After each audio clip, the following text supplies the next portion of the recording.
Assalamualaikum warahmatullahi wabarakatuh. First of all, let me introduce my group. The first one is myself. My name is SIDQI SOMADA.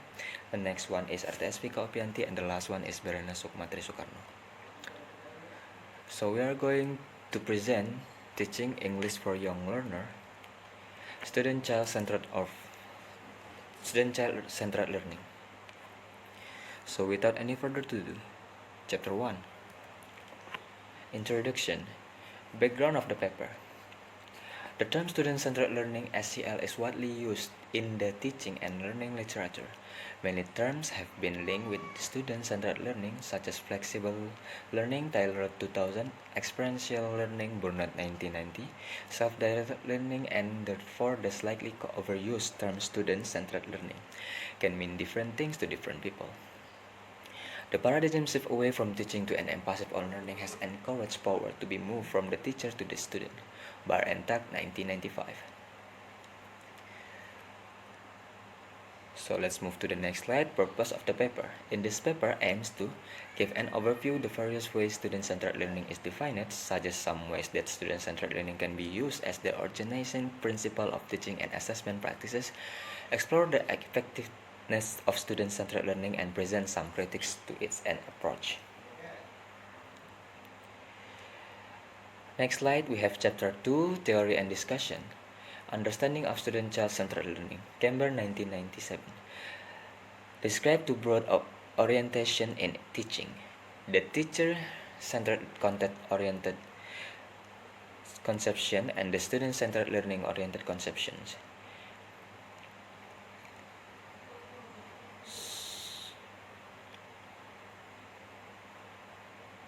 So Rogers 1983 identified the important precondition for student-centered learning as the need for a leader or person who perceived as an authority figure in the situation is sufficiently secure within herself or himself and in her or his relationship to others that she or he experiences an essential trust in the capacity of others to think for themselves, to learn for themselves.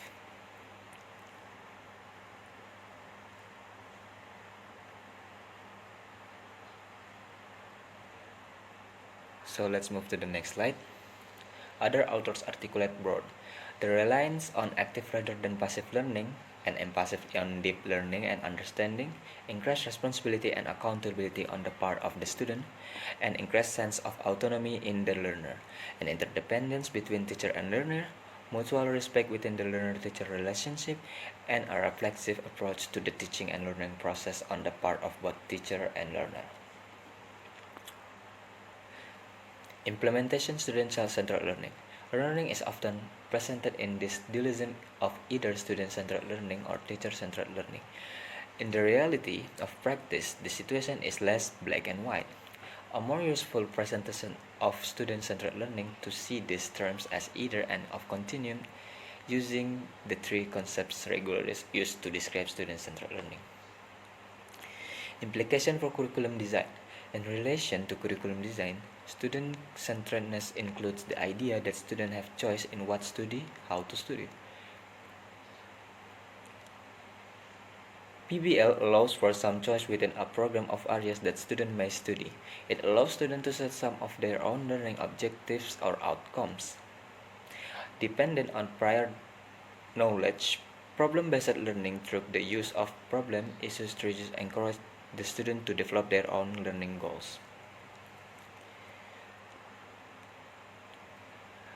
A growing practice in course design internationally is the writing of learning outcomes objectives focusing on what the student will be able to do rather than on the content being covered by the teacher. UCD Center for Teaching and Learning 2005. This practice is an example of the move towards student-centered learning in the curriculum and help to shift the emphasis on the learner as opposed to coverage model by the teacher. Donnelly and Fitzmaurice 2005 reiterate the importance of this shift in emphasis. This is also reflected in Gibbs' 1995 definition, i.e. an emphasis on the process on competence rather than a content. So I think that's all from me. After this will be continued by FIKA. So thank you. Assalamualaikum warahmatullahi wabarakatuh. My name is RTS FIKA OPIANTI. I want to continue the material implications for teaching or learning methods. The University of Glasgow 2004 identified 4 main strategies in a study on student-centered learning practices in their university. The first strategy was to make the student more active in acquiring knowledge and skills and might include exercises in class, fieldwork, use of CAL or computer-assisted learning package. The second strategy was to make the student more aware of what they are doing and why they are doing it. A third strategy is a focus on interaction, such as the use of tutorials and other discussion groups. The final strategy is the focus on transferable skills. This last strategy is not mentioned in other definitions of the student-centered learning but does look beyond in the immediate course requirements to other benefits to the student in later employment. Applications for assessment practices. Black 1999 summarized some of the difficulties highlighted in the literature in the area of assessment. For example, that the giving of marks and grades are overemphasized, while the giving of advice and the learning function are underemphasized. B. Pupils are compared with one another, which highlight competition rather than personal improvement. He also explained the concept of self-assessment as essential activity to help students take responsibility for their own learning, an important aspect of SCL. Bennett 1999, Black 1999, 100-26. Foucault argued that the examination was technique of power where a student is controlled through a system micro penalties, the constant giving of marks which constitute a whole field of surveillance. That use of the written examination is still a strong practice in today's universities and is primarily a summative assessment, an assessment for judgment or accreditation. The addition of more formative assessment which emphasize feedback to students on their learning. By developing more formative assessment in your course, you can provide focus for the student by highlighting their learning gaps and areas that they can develop. Examples of formative assessment include feedback on essays, written comment on assignment, grades during the year that do not add to end-of-year mark, and multiple choice question-answer for feedback only. The addition of more formative assessment encourages a more student-centered approach. The concept of negotiation of learning also addresses the unique change in the relationship between lecturer and student noted by Lea 2003 in their definition of student-centered learning. Okay, thank you. Wassalamualaikum warahmatullahi wabarakatuh. Okay, my name is SOEKARNO, so this is my turn to explain the effectiveness and critiques of student-child-centered learning. The use of student-centered learning appears to be reflective of today's society, where choice and democracy are important concepts. 2003 reviewed several studies on student-centered learning and found that overall it was an effective approach. A 6-year study in Helsinki, which compared traditional and activating instruction, found that the activating group developed better study skills and understanding, but were slower in their study initially. Lonka and Aloha, 1995. So equally, Hall and Saunders found that students had increased participation, motivation, and grades in a first-year information technology course, 1997. In addition, 94% of the students would recommend it to others over the more conventional approach. Hall and Saunders, 1977. Students in a UK university elaborate on the impact of student-centered learning on them. Example, um, they felt there was more respect for the student in this approach, that it was more interesting, exciting, and it boosted their confidence. Leah et al. 2003. Student-centered learning, despite its popularity, is not without its critics. The main critic of student-centered learning it is focused on the individual learner. In addition, there are some difficulties in its implementation. Example, the research need to implement it. The belief system of the student and staff and students' lack of familiarity with the term.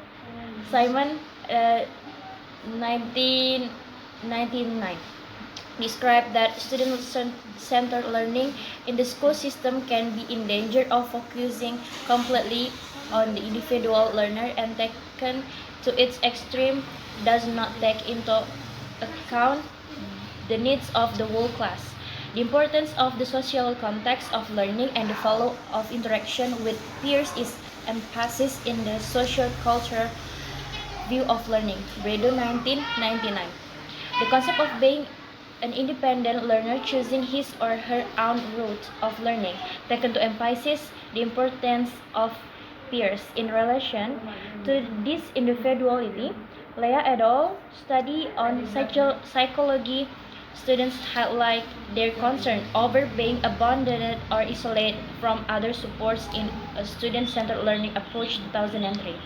Other concern regarding student-centered learning is the belief that students hold in relation to their learning. Students who value or have experienced more teacher-focused approaches may reject the student-centered approach as frightening or indeed not within their remit. This study highlights that even during the university years, students can change their view on learning, and as they move through the years, so too may their views on student-centered learning change.